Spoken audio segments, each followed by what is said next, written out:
What's up? It's Prince Donnell, the founder of Jumping Jack Tax, and today we're going to be talking about the 5 tax deductions for online businesses. Now, y'all know I love online businesses. I'm a product of it as an influencer, somebody that runs a company online, and you may be too, from utilizing Facebook, Instagram, YouTube, some of you OnlyFans, your e-commerce stores, and etc. All these different ways that we're making money online. And it's opened up so much opportunity for us. And more times than not, we're running our online business from home, right? To keep our costs very low when running our business. And sometimes we don't even need employees or anything. I'm the sole person running this, right? So if that's you, this could be of huge value to you. And I want to talk about the 5 tax deductions. And I'm sure that there are more, but I'm going to talk about some important ones that are going to help lower your tax liability if you strike a profit. Okay, because we know now from my previous video, sole proprietorship, that you're no longer an employee here. With running your business, you're required to pay taxes on your profits, and you're responsible for paying those taxes because they're not being withheld. So it's important that we have some tax deductions in place in order to decrease the tax liability. And we're going to talk about a few that you can qualify for. Number one, which is most likely my favorite here, is the home office deduction. And it's something that you may qualify for if you're running your business from home. But the IRS, you know, Uncle Sam, of course, he got rules. So let's talk about some of those rules here. The first rule is that it needs to be exclusive use. Now, what is exclusive use? I'll give you an example here. I had an apartment, and my apartment was 1,000 square feet. Now, with that 1,000 square foot apartment, with running my online business, let's call it an e-commerce store, I decide out of this 2-bedroom apartment that I have that I'm going to transform one of those bedrooms into a home office. That's great, right? I don't need to go pay another rent. I can do it right from home. It's a smart idea. So I turn one of those bedrooms into my home office. Now, when I get that home office, that 1 bedroom as my home office, I'm exclusively using that for the business. That is one of the rules. The IRS does not play around with that. Now, if you're deciding to use that bedroom for business and to be able to feed your kids, nursing, playing your game, your video games and all of that, you're not going to qualify for the exclusive use test because you're doing other things inside of that office. The office needs to be exclusively used. Or if you don't have a bedroom for that matter, let's say you set up a table somewhere in the corner of your apartment or your home, whatever that area is, that area needs to be used exclusively for the business and nothing else can happen. You can do some minor things, eat a little lunch or anything, but don't take it too far. Okay. Exclusive use. Number 2, it needs to be your primary place of business. Okay. So it's okay to go meet clients outside, for example, tax clients. I got to meet them out and about to go talk to them and everything. But majority of the operations that I do, from the back end work that I got to do, answering emails, all of that good stuff that I'm doing, majority of it is done from my home office. That means that it is my primary place of business. You pass those 2 tests, then you'll qualify for the home office deduction. And there's 2 ways that you can qualify. You have your simplified method and you have your actual expense.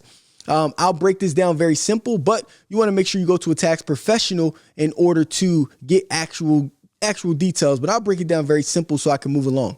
With the simplified method, basically what the IRS says is that they're going to give you a $5 tax deduction up to 300 square feet of your home office location. So let's use my example again. With my apartment, if I turn that 1 bedroom into a home office and it's 300 square feet, let's say if it's 500 square feet, I can still only get 300. But let's say it's 300 square feet. If I take that 300 square feet and I multiply that by $5, that's going to give me a $1,500 tax deduction for my home office. Okay.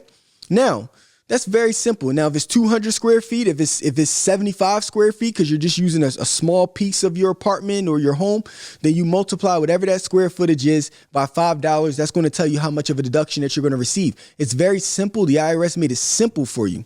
Or you can take the more complicated approach, which is the actual expense method, where you're going to be deducting the actual expenses of operating that home office. So Very quickly, the easiest way to do that is let's do one more example, and I'm going to pull out my calculator so I don't get these numbers wrong. Let's say I still use that same 300 square foot home office, that room that I transformed, right?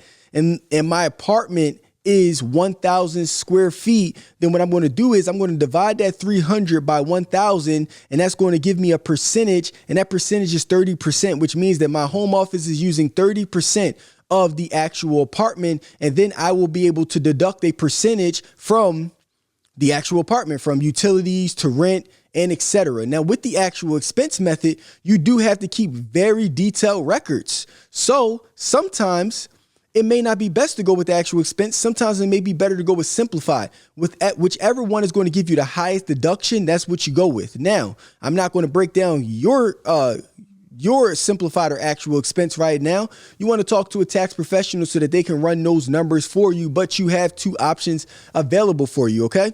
Now that we went ahead and went over that, the next one is office supplies.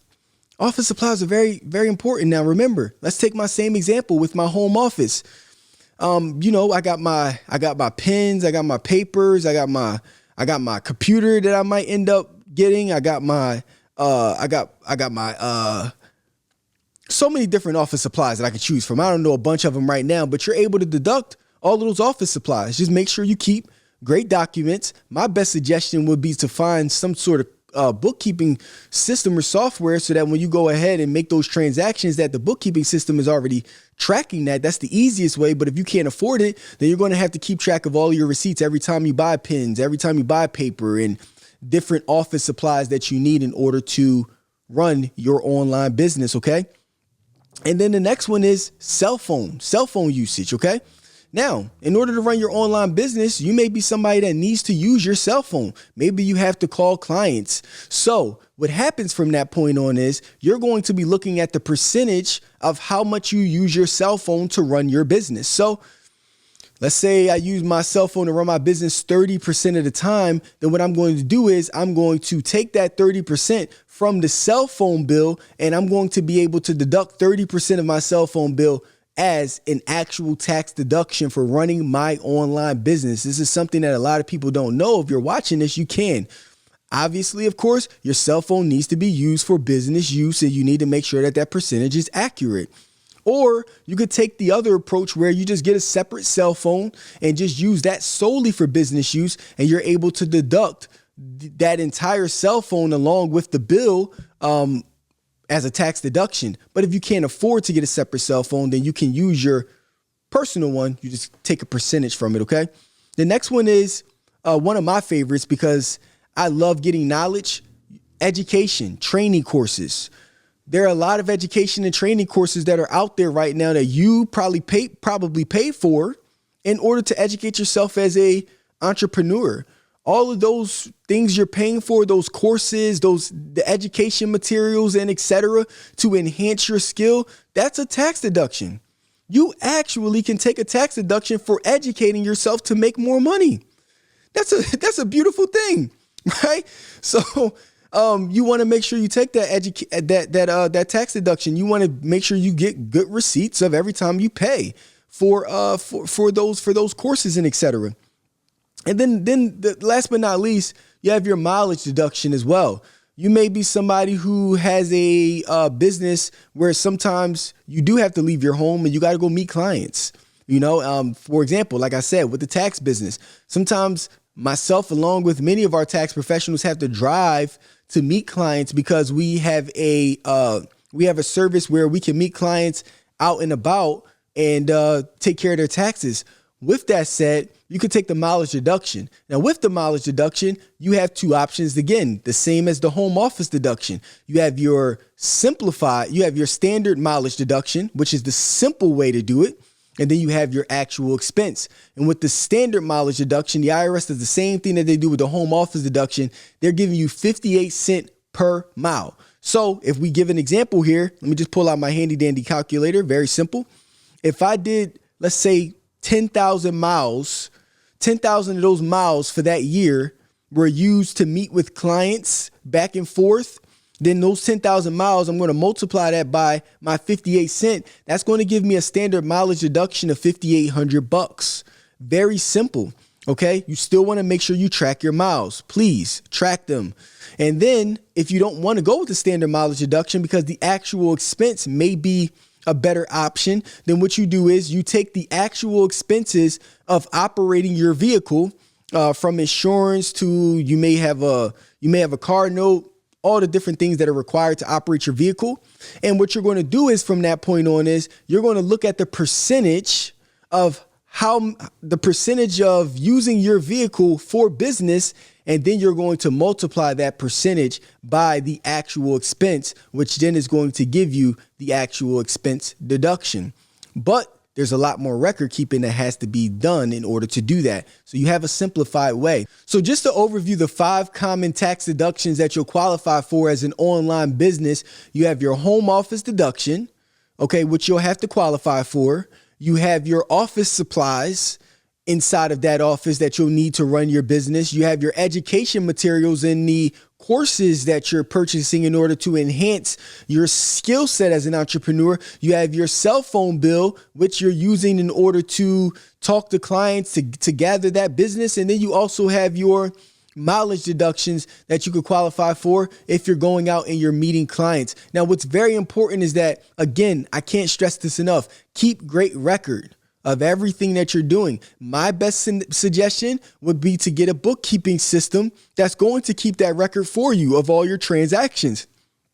Okay. Also, what I would suggest as well is you don't want to mix and mingle your personal and your business income. So I would go ahead and suggest setting up a separate bank account to make sure that when you're taking care of all of these transactions for the business, that they're done in a separate account so that when you're able to pull those statements, it's only the transactions for the business and it's not commingling with personal. That can get very confusing. It's time consuming. It could create liability for you and for the tax professional who's preparing your taxes. It's very confusing for them and they're going to end up charging you a lot more money in order to sift through your personal and your business transactions. So please don't do it.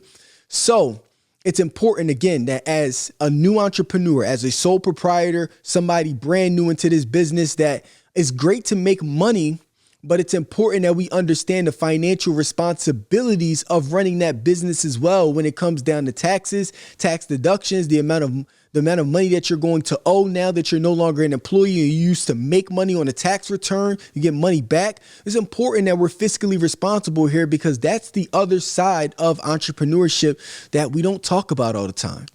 So with that said, I'm here to help you and simplify this process to walk you through entrepreneurship from day 1 to 5 years from now so that you're able to beat the statistics. With that said, I'm Prince Donnell, the founder of Jumping Jack Tax. Peace. Got my taxes jumping, now my bag coming with that major money, dripping blessings. Just might buy a house for my mama, bad credit. Don't even sweat it, cause they'll repair it, ain't no question. They